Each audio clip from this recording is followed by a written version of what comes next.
жасанды интеллектпен бірігіп Мгм. сұхбат жасап жатырмыз. Осылай қазақша жазып берді ма? Қазақша. Қатесіз, Иә, мәссаған. кәдімгідей. Асыра сілтеп жіберген сияқты. Мына лентаның әрбір метр сайын шарик байлайды деген сияқты.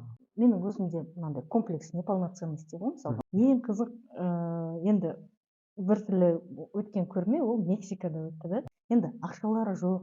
Жалпы бар ғой, бір қызығы, осы сұрақты маған журналистер қояды да, сосын оны тақырып қылып қояды. Денсаулық сақтау министрлігіне, сосын болмағаннан кейін білім министрлігіне, мәдениет министрлігіне ешкім маған көмектеспеді, жоқ деп таңғалып ашып қарап отырмын ғой. Париж деп. Осыны айтқанда мас болу дегенді сіз айттыңыз ғой, есіме түсіп кетті ана.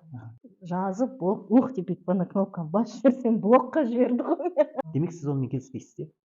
Иә, бүкіл диктофон, жаңағыдай кассета, микрофон бәрін алып кетті да, түк сонда фотолар. Сосын үйге кіруге қорқып қалдым мен. Соңғы сұрақ. Жасанды интеллекттен.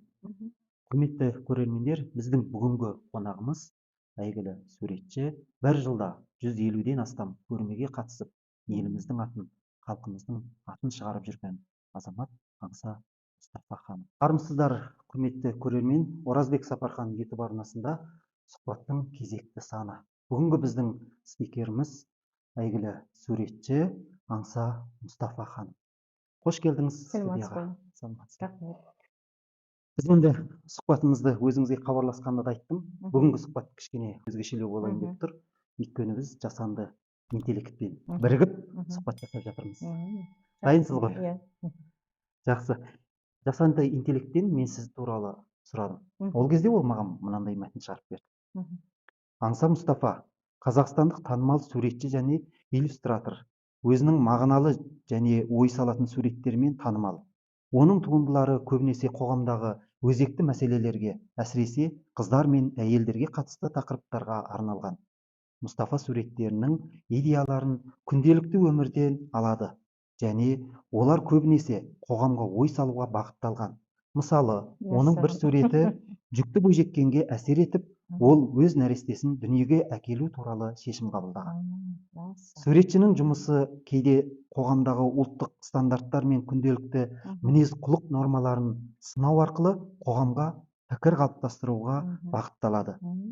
Ол қыздарға еркін, қорықпай шешім қабылдауға шабыттандырады.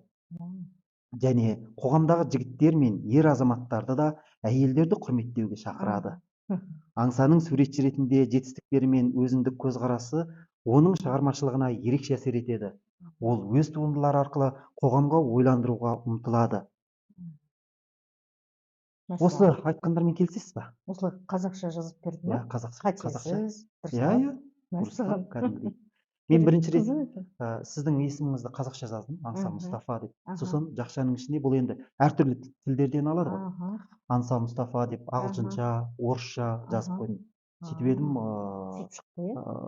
бірінші рет менде мәлімет жоқ деп шықты. Сосын мен ойладым, анау ағылшынша тексттерді барлығын бір адам деп қабылдап тұруы мүмкін ғой. Сосын ағылшынша есімі деп ағылшынша әріптермен жаздым. Орысша қарасаң, осындай әріптермен қара деген кішкене жақшаның ішіне. Сөйтіп едім, тура осыларды шығарып берді. Мен келісетін сияқтымын, сіз келісесіз бе?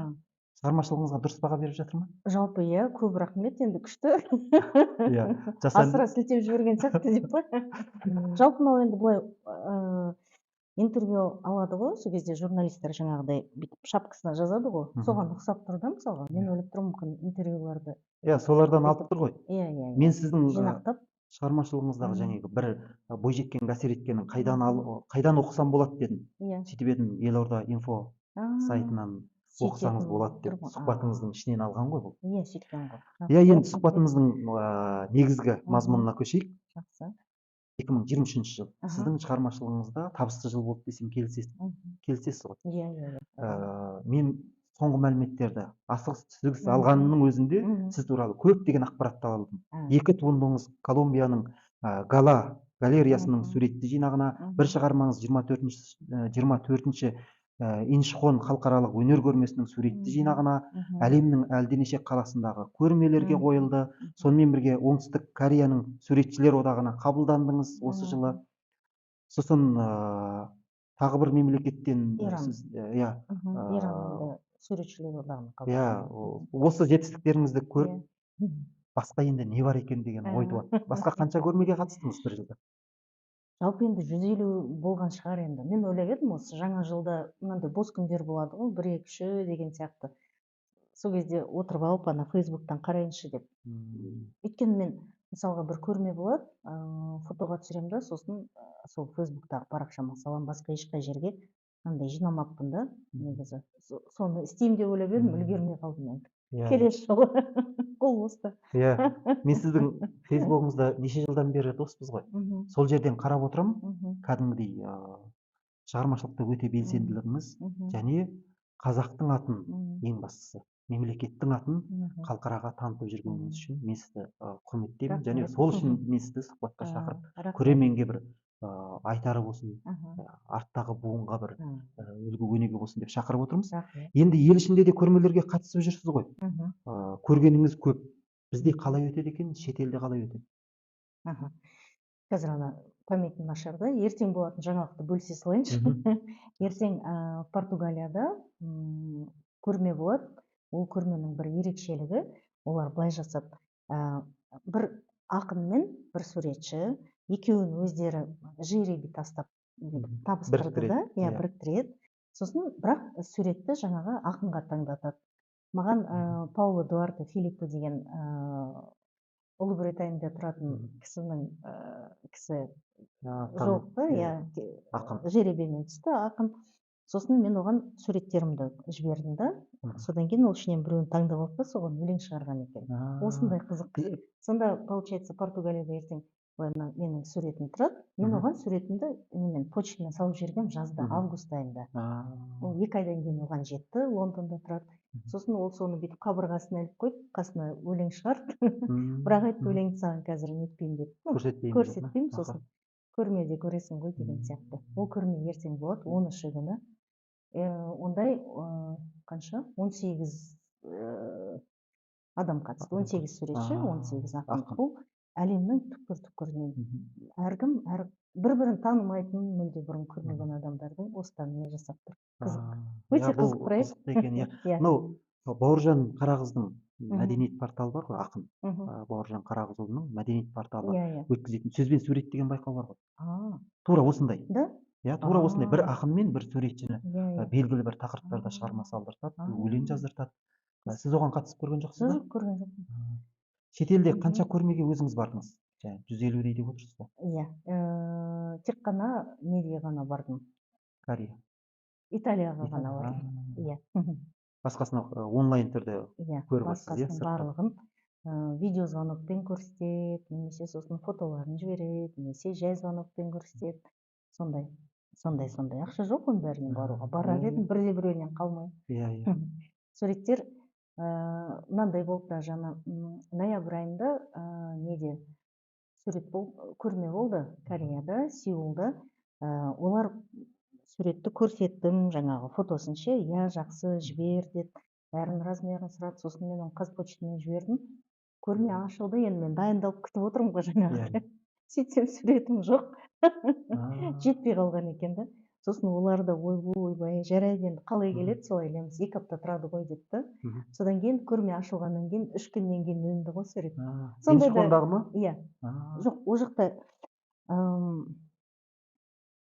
3-4 галерея бар. Иә. Соның өзінде. Соның біреуіне Хэнгэ Мун деген музейге кешігіп барып сөйтіп. Сонда ашылуында болған жоқ, бірақ 3-4 күннен кейін олар ілді да, сөйтіп әрі қарай жалғасын тауып кетті. Жалпы енді ол жақтың көрмелерін салыстыратын болсақ, ең күшті адам көп баратын сол Кореяда. Өйткені ол жақта бұл сурет мәдениеті күшті дамыған екен да. Өйткені мен оны мысалға, бізде мысалға көрме ашылады ғой, көрме ашылған кезде туған туыс, достары, журналистер келеді да, сонымен бітті. Шынын айтсақ, басқа күндері галерея бос тұрады бізде. Ал олар мысалға күнделікті жаңалықтармен бөлісіп отырады. Әлеуметтік желіде өте белсенді да. Мысалға бүгін көрме ашылды ма, ертең студенттерді жаңағы ұстаздарды ертіп алып барады, көрсетеді. Одан кейін басқа университет алып барады, мектеп оқушылары. нағандай кішкентай балаға дейін алып барады ғой, кішкентай бәрін жетектеп бір бірін қолдарынан бүйтіп қызыл жіппен байлап, сондайды да көріп жүрмін мысалға. Барлығын жаңағы мұғалімдері жетектеп әкеп көрсетіп, балалар мынандай кішкентай кезінен бастап жаңағы музей аралап үйренеді да мысалға. Енді олар басында тырқылдап күледі, жаңағы мыналар видеоға түсіреді жаңағы музейді. Оған ешкім ренжімейді. Саусағымен шоқиды, бүйтіп бүйтеді, тілін шығарады, мазақтайды суреттерді. Енді бала ғой кішкентай. Оларды ешкім нұқып атқан жоқ, ешкім ұрсып атқан жоқ. Бетінен қақпайды. Иә, бетінен қақпайды, жақсы, көрдің ба, рахмет деген сияқты. Одан кейін келесі жолы алып келеді, келесі жолы алып келеді. Одан үлкендеу балалар бәрі көріп жатыр да, мысалға, сосын олар былай статистика жібереді. Мына нені дейді, мына көрмені мысалға қанша дейді, мысалға 2300 адам көрді дейді. Содан кейін келесі көрмені 3200 адам көрді деген сияқты. Сөйтіп бәрін жақсылап тұрып жазады, статистикасын белгілейді. Сосын посещаемость өте жақсы да, мысалға. Ал біздегі көрмелермен салыстырсаң, сол. Одан кейін екінші орында не бар ғой? Тайвань. Тайваньда көрмені кәдімгідей той қылып ашады. Үлкен кәдімгідей далаға мерекелік іс-шара кәдімгідей жаңағыдай. Мына жерде оркестр отырады. Бізде мысалға бүйтіп лентаны 3-4 адам кеседі ғой. Ол жақта дегенің былай сахна жасайды да, 20 адам ба, қанша адам?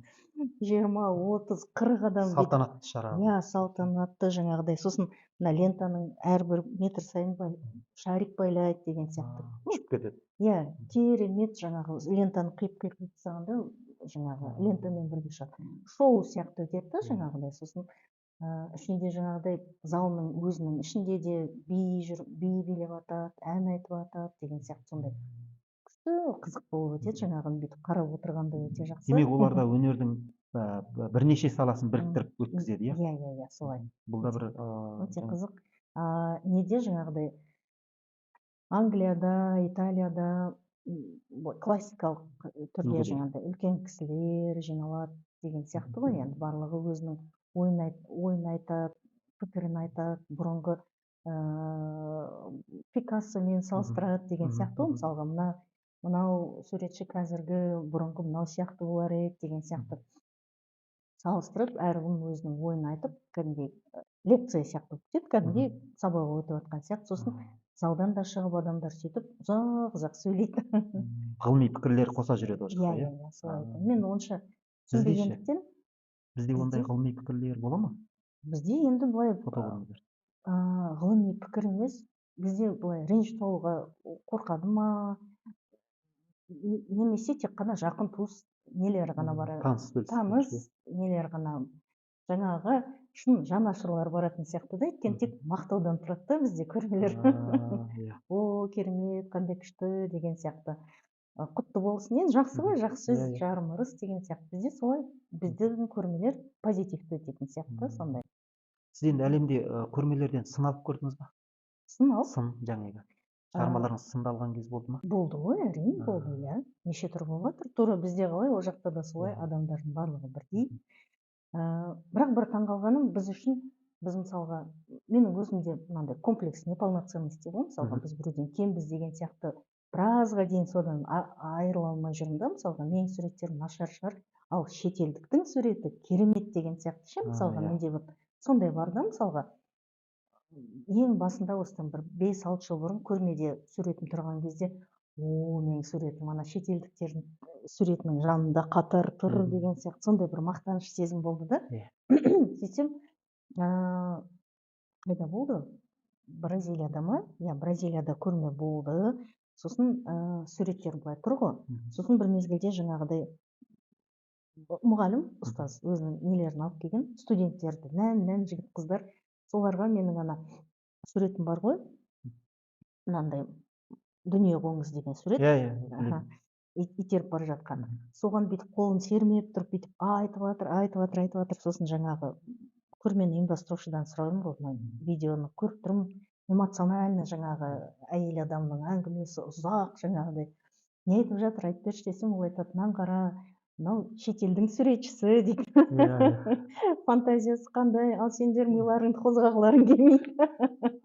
Сендер ойланбайсыңдар, ал шетелдіктер мынандай, шетелдіктер үйреніңдер осылардың жаңағыдай жүрген жолмен жүріңдер деген сияқты ше. Қараңдар, бір-біріңдің емес, тек біздің елдің суретшілерін емес, басқа да елдің қалай демалып не істеп жатқанын соны нетіңдер деп сөйтіп айтып жатыр. Мынау бізге олар үлгі болса, біз де біреуге үлгі болуымыз мүмкін екен ау деген сияқты. Сосын көрме мәдениетінде айтып кеткен сияқтысыз. Оны да сұрайын деп едім. Көрме мәдениеті. Яғни көрмені аралау, көрмені насихаттау деген. Жаңа енді Кореяда қалай екенін, Еуропада қалай екенін айтып отырсыз. Демек оларда әңгімеңізден байқағаным, әр мемлекетте формат әртүрлі, мазмұн. Ең қызық, енді бір түрлі өткен көрме ол Мексикада өтті да. Ол бір университеттің ішкі ауласында өтті да, мысалға университет. Енді ақшалары жоқ, сондай несі төмен жаңағы. Өмір сүру деңгейі төмендеу, сондай жерінде өткен кезде қызық болды. Былай жіпті бүйтіп тартып қойғанда соған бүйтіп прищепкалармен іліп қойған. Кір жайып қойған сияқты. Ең таңғалғаным осы, үйдегі көрсетем ғой балалардан қараңдар. Суреттеріңізді кір сияқты қылып жайып қойыпты деп. Сонда получается. Бірақ ниеттері жақсы дейсіз ғой. Жақсы, иә. Өнерге деген. Ақшасы жоқ болса да, мысалға, қарапайым болса. Қандай университет мысалға, бюджет жоқ. Бізде мысалға анандай өткізгісі келеді да, сосын ол ондай ақша жоқ деп қалып қояды. Ал олар ақша жоқ, мейлі. Барымен базар. Барымен базар. Жіпке бүйтіп алғанда, прищепкалармен бүйтіп қыстырғанда, ал көрме қылып бүйтіп ашып жіберді. Өздері мәз-мейрам, қаншама елден суретшілер суреттерін жіберді. Оларға да негізі не ғой енді? Кругозорын қазақшасы қалай еді? Кругозор өріс. Адамның өрісін, ой өрісін өсіріп жатыр ғой, мысалға ше, өздерінің оқушыларының, студенттерінің деген сияқты. Сондай қызық. Сондайды да көрдік деген сияқты. Сосын жаңағы ақшаға келіп тіреледі. Біз мысалға нетеміз ғой. Біреуге қайырымдылық көрсету үшін көп ақша керек, біреуге көмектесу үшін өте көп ақша керек деп, мысалға ысыра береміз ғой, біреуге көмектесу керек еді деп, ал бір қатты бір өзімде ішімде бір адамды сыйлаймын да, мысалға, ол бізде не болып жұмыс істейтін, жинайтын, офиста жинайтын техничка бар ғой. Ол жаңағыдай балалар үйіне айына бір рет сенбі күнін арнайды да, таңғалам, жаңағының өзі ең төмен айлық қой, енді бәріміз білеміз ғой, ең төмен айлық болса да, ол айына бір рет жаңағы балалар үйіне барады да, бір балаға жаңағыдай бір қуанышты күн сыйлайды. Сондай таңғалам, қалай істейсің, өзің күнің бәрін көріп жүрсің ғой десең, ол айтады, ол балаларға махаббат керек дейді. Ол балаларға сенің мынандай бүйтіп апарып толтырып бүйтіп тастаған памперстарың, сникерстарың, бірдемелерің керек емес, оларға көңіл береді дейді. Мен мысалға айына бір рет барам дейді, жаңағыны жетектеп алып шығам дейді. Екеуміз тегін аулаларды аралап качель тебеміз дейді. Күшті ғой, качель тебеміз дейді. Сосын барамыз да, кәдімгідей күнделікті біз жейтін тамақты жейміз дейді, жаңағы столовыйдан дейді. Ешқандай қымбат ресторан ештеңе емес. Содан кейін қолымнан келсе бірдеме алып беремін дейді, кішкентай қолбақ дейді, нәски деген сияқты. Сөйтіп бір күнді бірге өткіземіз да, сосын апарып тастаймыз дейді. Соған айтамын, саған деген құрметім ерекше деп. Жаңағы сурет көрмесі турасы сияқты дейсіз ғой, иә? Соны ойлағанда осы есіме түсіп кетті да. Мынау 24-ші Инчхон халықаралық өнер көрмесіндегі қазылар алқасының төрағасы Бинхо Юн мырза былай деп жазған екен. Осы байқауға ұсынылған жұмыстарды іріктеу нәтижесінде әр сала бойынша шынайы, кәсіби, көркем туындылар іріктеп алынды дейді. Сіздің шығармаңыз енген каталогтан алдым, алғы сөзде осылай жазды ғой. Сонда сіз оған қандай туынды ұсындыңыз ол көрмеге? Жалпы бұл көрмеде жаңағы не ғой, баланы емізіп отырған телефон. Ол сурет көп адамның ойынан шықты, қалай деп айтсақ болады. Ойлап жүргенін айтты ғой. Иә, ойлап жүрген. Көп адам сол суретпен келіседі, иә, біздің балаларымызды осы тикток өсіріп жатыр, ютуб өсіріп жатыр, өкінішке орай сол деген сол ойлаған ойымды олар жақсы түсініп жатыр да мысалға бірден. Өзіңіз бір сұхбатыңызда оңтүстік Кореяның суретшілер одағына қабылдандым, алайда өзіміздің Қазақстандағы суретшілер одағына мүше емеспін депсіз. Неге? Туындылары әлемді аралап жүрген аңсаны біреулер мойындамай ма, әлде өзіңіз құлқыңыз жоқ па? Жалпы бар ғой бір қызығы, осы сұрақты маған журналистер қояды да, сосын оны тақырып қойып қояды. Жалпы мен мына суретшілер одағы туралы үш ұйықтасам түсіме кірмеген нәрсе ғой, бар ма жоқ па. Сосын сұрайды ғой, суретшілер одағында көрмеде барсың ба деп, жоқ дедім да, содан кейін басталып кетті. Жалпы ешқандай одаққа ешқашан мүше болған жоқпын мына жақта деген сияқты ғой. Кореяға да боламын деп ойлаған жоқпын. Олар өздері тағайындады. Олар өздері былай болып, жаңағы алдыңғы жылы карантин біткен жылы қаншысы еді? 22 ма? Суретті жібердім, олар өзімді де шақырды, келісейікші жаңағыдай, жолыңды төлейік, мына жақта көрсетеміз Кореяны деген сияқты. Сосын өте қатты барғым келді, әрине қуанып, сосын документ жинай бастағанда Pfizer керек болды. Ал Pfizerді ол кезде бізде елде тек екіқабат әйелдерге, сосын ата мен әжелерге ғана салатын кез болып тұрды. Сосын министрліктерге хат жаздым, денсаулық сақтау министрлігіне, сосын болмағаннан кейін білім министрлігіне, мәдениет министрлігіне, ешкім маған көмектеспеді, жоқ деп. Сосын біреулер айтты, Бішкекке барсайшы деп, сосын ойладым, қойшы, ауырып жатырмын ба Бішкекке барып, өйткені оның алдыңғыларын салдырғанда қатты ауырғанмын да. Содан кейін бармай қалдым жаңағы, суретті жібердім, сурет жібердім. Жетті, көрме өтті. Ал олардың суретшілер одағының алқа мүшелері бар ғой кәдімгідей. Олар алыпты да, олар жүреді екен. Көрмелерді аралайды екен, барлығы бірге, үлкен кісілер ғой енді, кемпір шалдар үйінде жатпайды біздікілер сияқты. Біздікілер тек тойға шығады да қайтып үйге жатады ғой. Олар жаңағыдай көрмелерді аралайды екен да, сосын ұнаса, ұнағандарын шақырады екен өздеріне, бізге мүше бол жаңағыдай. Анандай болады, күшті болады деген сияқты. Әрине деп, оған мүше болдым. Болғаннан кейін, соның арқасында Парижде 2 көрмеге қатыстым. Оның біріншісін білмей де қалдым. Олар өйткені жаңағы сурет енді оларда ғой. Сосын тағы қандай суреттерің бар деп сұрады, фотоларын көрсеттім, ішінен тағы 2-ін таңдап алды, тағы 2-ін жібердім. Сонда получается оларда 3 сурет тұр, қолдарында бар да. Олар сосын Парижде көрме жасаймыз дегенде бүкіл өздерінің сол Кореяның суретшілерімен бірге қосып, сол жаққа барып, сол жақта көрме жасап. Одақтың мүшесі ретінде. Одақтың мүшесі ретінде. Содан кейін маған құттықтау нелері келді жаңағыдай. Хат жіберді, ішінде каталог, құттықтау қағазы, тағы бірдеңе деген сияқты. Таңғалып ашып қарап отырмын, Париж деп. Мәссаған деп сосын. Сондай болады екен. Жақсы екен. Құтты болсын. Рахмет. Барлық. Ништенің мындай сөзі бар екен. Өнерді тудыру шарты мас болу.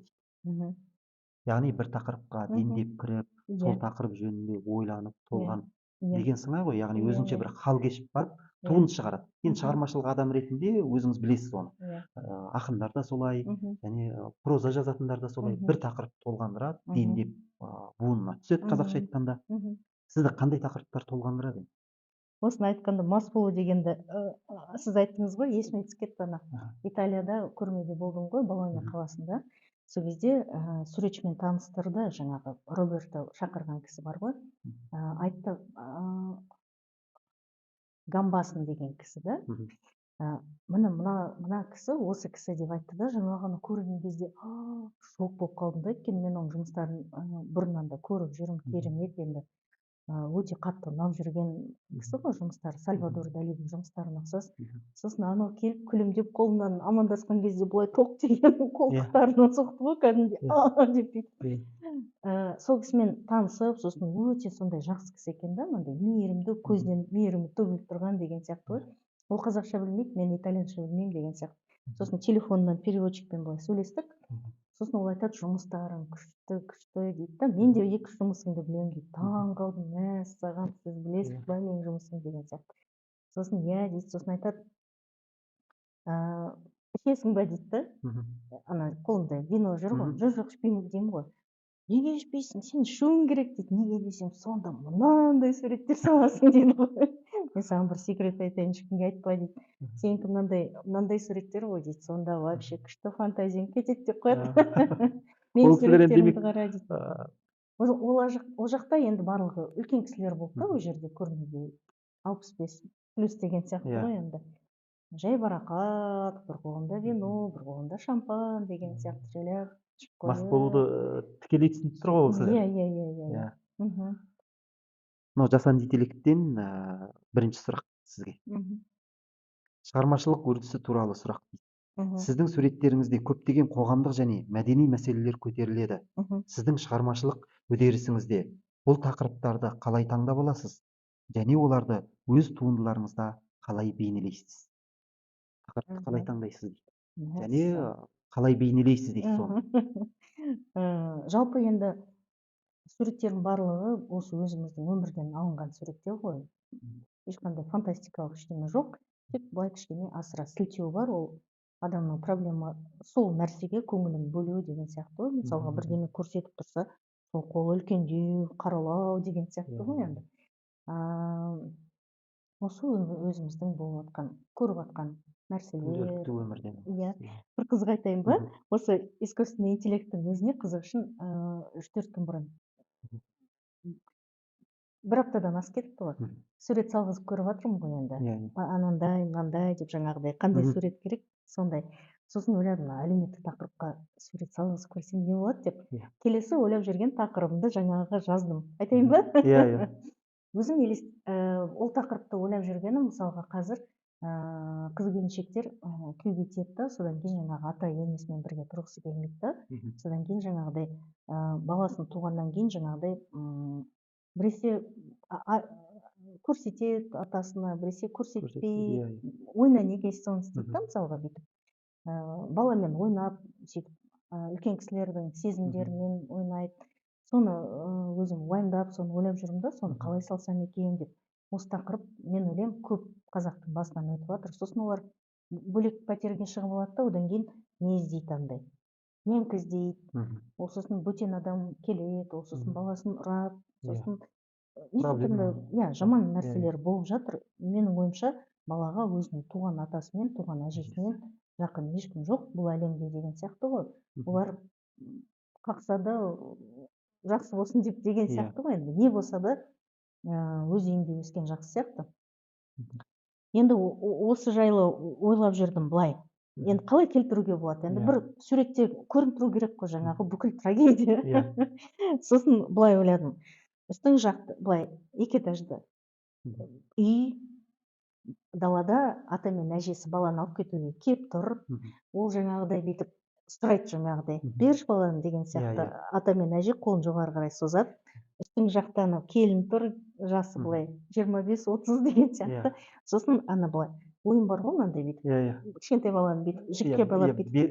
Бермей, тартып алып. Күшікпен, итпен бүйтіп ойнайды. Сол сияқты жаңағыдай қолымен бүйтіп жіп ұстап тұрады да, сосын жіптің ортасына бүйтіп кішкентай бала байланғанда, бала былай бақытты, бүйтіп атасы мен әжесін көргеніне қуанып тұр, қолын созып жатады, аналар алайын деген кезде бүйтіп қалады. Осыны көзіме елестеттім, салуға қолым тимей жүрді, анда-мында поездка көп.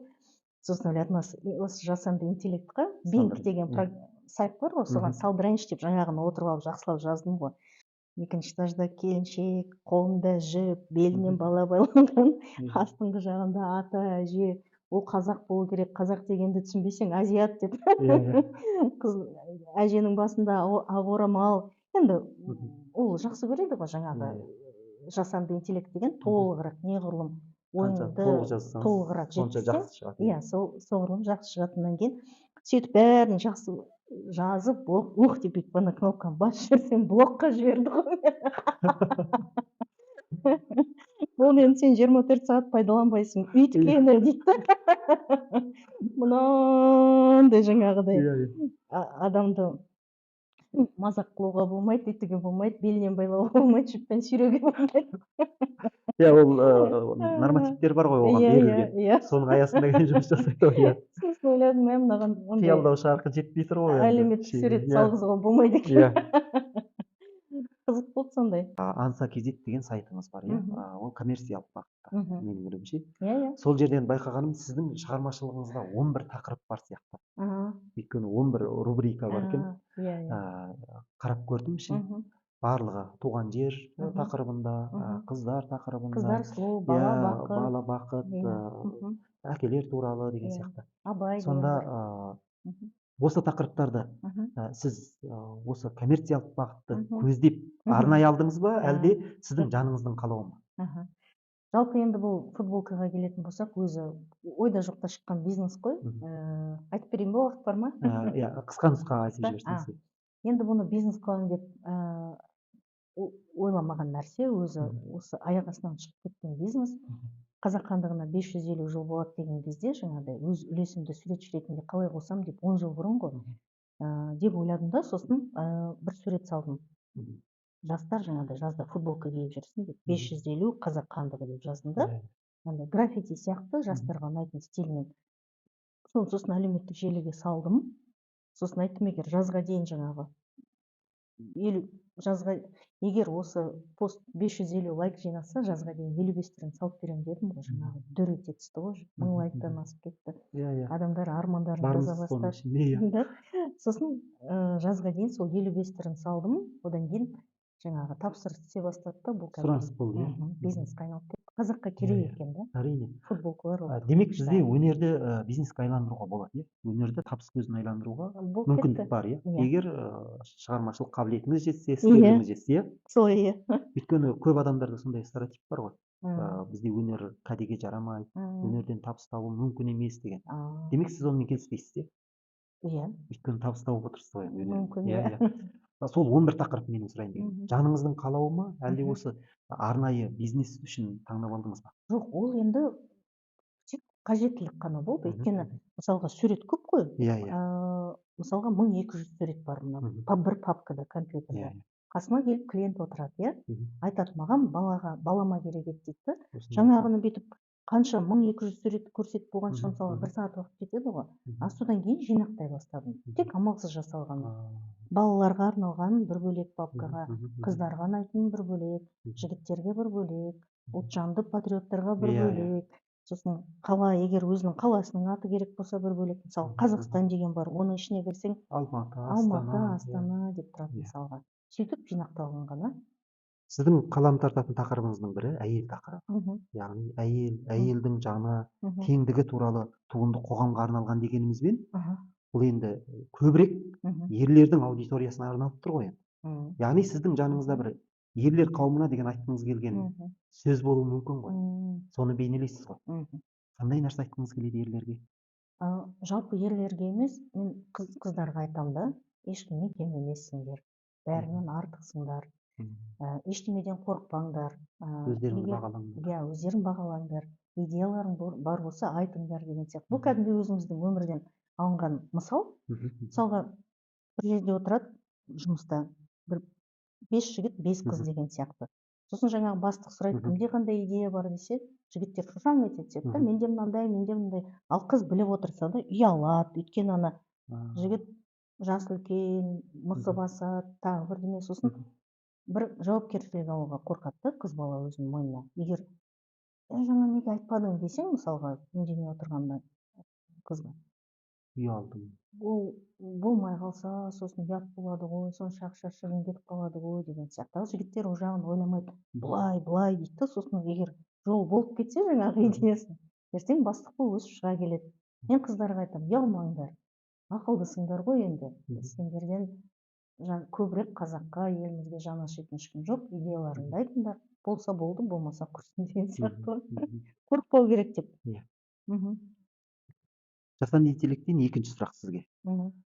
Сіздің суреттеріңіз әлеуметтік әділетсіздіктер мен әйел теңдігі мәселесіне көбірек маңыз береді.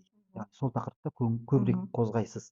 Осы тақырыптарға қатысты өз көзқарасыңызды қалай дамыттыңыз? Және қазіргі уақытта сізді ең көп мазалайтын мәселе. Яғни өзіңіздің гендерлік көзқарасыңызды қалай дамыттыңыз дейді. Бұл жалпы өзінде неден қалыптасқан шығар. Мен редакцияда өстім кішкентай кезімде. Мамам Ақбосаға газетін шығарды. 91 жылы бастап ашылды да. Сосын одан кейін мен ылғи сол неде болдым, редакцияда болдым. Себебі жаңағы газетті ашқаннан кейін бір 2-3 айдан кейін үйімізді келіп тонап кетті да, үйге келіп мамамның папамның журналист қой екеуі де, папам жазушы. Бүкіл диктофон, жаңағыдай кассета, микрофон бәрін алып кетті да, түк қалмады сонда, фотолар. Сосын үйге кіруге қорқып қалдым мен. Мысалы, ол кезде 11 жаста болдым. Сосын сабақтан кейін редакцияға барып, сол жақта өстім негізі. Сол жақта негізі осы әлеуметтік тақырыптар көп қозғалды. Соның барлығы бүйтіп Сізге әсер етті. иә, ойымда сақталған болып тұр ғой. Иә. Бала тақырыбында да жиі қалам тартасыз. Енді бұл бізден сұрақ.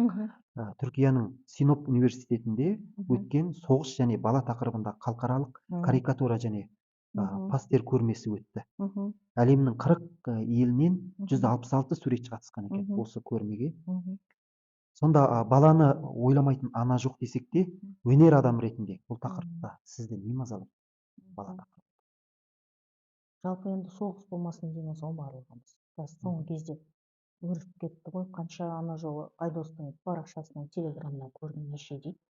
Осы әлемде дәл бүгінгі күні 238 ма? Жаңылуым мүмкін қазір цифрдан, бірақ соншама қарулы қақтығыс болып жатыр дейді да, масқара ғой былай енді. Біз мысалға информацияны мына журналистерге ренжимін, кейде Ресейден алады да, орысшадан қазақша аудара салады.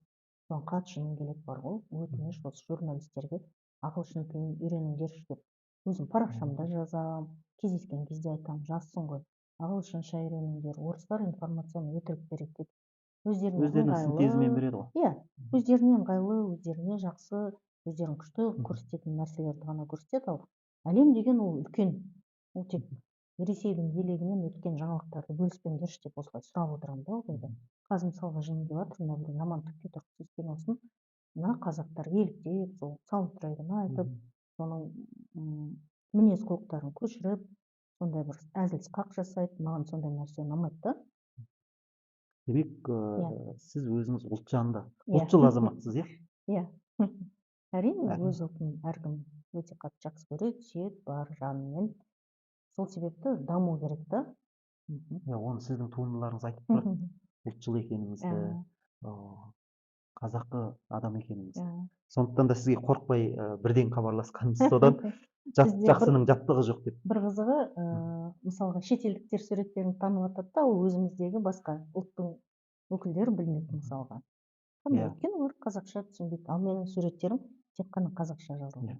Жасанды интеллектті қаншалық пайдаланасыз? Өткенде сіз бір сайыс өткіздіңіз ғой осы туралы. Жасанды интеллектті маған жазда, осы жазда балам айтты, міне осындай бар, жасанды интеллект бар, мама енді сенің керегің жоқ деді ғой. Енді суретшілердің керек жоқ деп жаңағыдай суретті көрсеткен. Ол кезде балам жаңағы жазда көрсеткен, мама енді сенің керегің жоқ, міне жасанды интеллект бәрін жасайды, енді суретшілердің керек жоқ деп. Бір өзінің телефонында жаңағыдай текст жазып көрсетті да, маған ол біртүрлі баланың ойыны сияқты болып көрінді, түсінген жоқпын. Оны пайдалануға болады, өйтуге деген сияқты. Сөйтіп одан бері жарты жыл өтті ғой. Енді жастар жақсы көрдіңіз ба, бірден үйреніп алады деген сияқты. Сосын мына бір 2-3 апта бұрын жаңағыны ашып қарап, ол не екен деген сияқты зерттеп көрдім да, таң қалдым ғой, кәдімгідей керемет суреттер шығарып беріп жатыр. Иә, бөлісіп отырдыңыз ғой, менен де жақсы салды мынау бір суретті деп, иә. Мақал-мәтелдерге сурет байқауын өткіздіңіз, иә? Қызығы үшін сосын, иә, әлеуметтік желіге айттым. Мына жасанды интеллект қазақша сөйлетейікші, мақал-мәтел жазғызып деп. Керемет суреттер шығарды ғой. Бұл тақырыпты біз, менің ютубта авторлық бағдарламам болған, Абай тағылымы деген. Сол жерде біз Абайдың бір танымына байланысты ақылды қарақылды қырыққа бөлмек деген. Мынау 4-ші техникалық төңкеріс қой енді, бұл жасанды интеллектті бізге беріп тұрған. Осы техникалық төңкерістің бетін біраз қаузаған едік сол жерде. Демек, біздің де назарымызда әрдайым осы жасанды интеллект, осы сала бізді де қызықтырады. Сондықтан да мен сізге осы эфирді пайдаланып отырып Мгм. рахмет айтамын. Мгм. Қазақ тілінде Рахмет. сөйлетуге және соның дамуына Мгм. бір азаматтық үлесіңізді қосқаныңыз үшін. А, Кейде рахмет. біздің бір Мгм. жігіттеріміз істей алмай жатады осы дүниені. А. Сіз бастап осыны мен А. қатты тәнті болдым А, осы солай ма? жұмысыңызға, иә. Рахмет. Сосын соңғы сұрақ, Мгм. жасанды интеллекттен. Мгм. Сіздің пікіріңізше Мгм. өнердің қоғамдағы рөлі қандай болу керек? Мгм. Сіздің суреттеріңіз арқылы қоғамға қандай өзгерістерге шақыруды көздейсіз? Мгм. Жалпы енді былай бөлмеу керек шығар енді өнерді қоғамнан деген сияқты білмеймін енді. Жалпы мазақ естимін енді бір жігіттерден. Сен бірдеме өзгерткің келе ма, ха-ха-ха, суретің бірдеме өзгерте ма деген сияқты. Сосын ойлаймын да енді Өнер түсінбейсіз тұр ғой. сөз бар ғой, тамшы тас теседі деген Иә, сияқты иә. ғой енді. Мен ойлаймын, біреуге болмаса біреуге әсер етсе екен, біреуге болмаса біреуге ой салса екен. Осы суретті көріп отырған жігіт баласына хабарласып алимент төлесе екен, қашып жүрген деген сияқты ғой. Ол телефондарын өшіріп оққа тастап қашып кетеді. Сол қашып жүрген жерінде осы әлеуметтік желіге кіріп қалса, мысалға осы суретті көрсе екен, аяса екен, ойланса екен деген сияқты. Сосын әке шешеңе хабарластың ба деген сияқты суреттер бар мысалға. Студенттер көп оқу деп кетеді, жұмыс істеп кетеді, әке шешесіне хабарласпайды.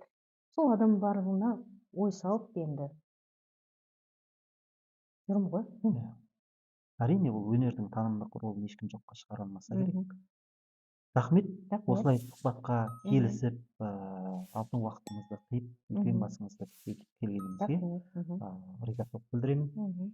Құрметті көрермендер, біздің бүгінгі қонағымыз әйгілі суретші, бір жылда 150-ден астам көрмеге қатысып, еліміздің атын, халқымыздың атын шығарып жүрген азамат Аңса Мұстафахан. Келесі кездескенше есен сау болыңыздар ағай. Рахмет. Рахмет. Мен негізі азаматша деген сөзге қарсымын. Иә, Сондықтан дұрыс сізге азамат деп дұрыс. қолданып Рахмет көп.